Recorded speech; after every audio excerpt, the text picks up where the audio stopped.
It's Sway in the morning, only on Shade 45. In 1983, 7-year-old Brian McCain was one of the dozens of missing children whose pictures were shown at the end of the made-for-TV movie about Adam Walsh. Because someone in Oklahoma recognized his picture that night, Brian and his 2 sisters were rescued and returned to their mother.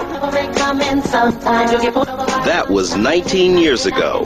This is Brian McCain today. He's known worldwide as Bizzy Bone.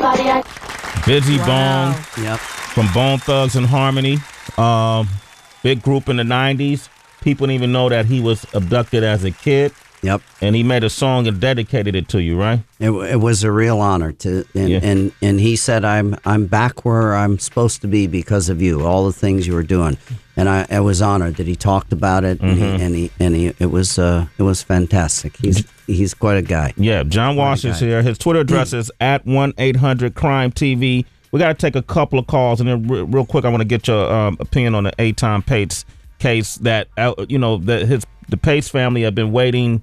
How many years? 33 years. 33 years. For some type of ending to that case. And it came back to surface in recent months. And at first, initially, they thought it was the one guy, the janitor, who was very friendly with Aton, but it turns out it's not him, right? Well, this Hernandez guy has confessed. He did a 3.5-hour confession, and lots of people are skeptical because the Pates believe it's another guy, a different guy, a guy who's in prison, and they filed a civil suit against this guy years ago, and a judge declared the guy that's in prison, who's getting out after 20 years of molesting children, that he was the guy that killed Aton. Now this Hernandez comes out of nowhere because last year they had a tip last month and they broke up a basement here, which I thought was wonderful, trying to find Adam's remains. And all of a sudden this guy's sister calls and says, my brother admitted to killing a child 20 years ago. He did it in front of a prayer group. Now, I don't know why nobody in that prayer group, a Catholic prayer group with 50 people,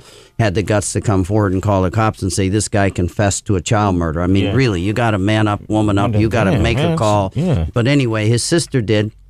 And now they've indicted this guy. I've worked with NYPD. I've done lots of cases. Ray Kelly's a personal friend of mine.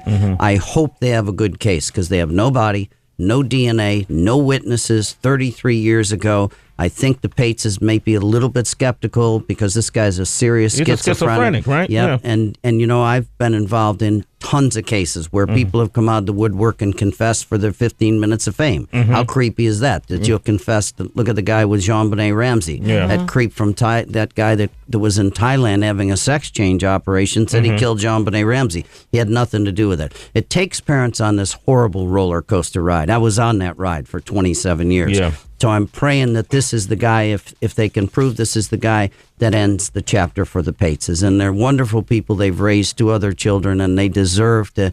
There's no such thing as closure. You had your heart ripped out. I know you can't imagine something happening to that beautiful daughter of yours. Thank you. You're a parent of a murdered child in your life. You had your heart torn out.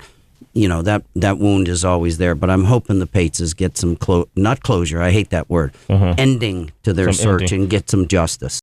It's Sway in the morning, only on Shade 45.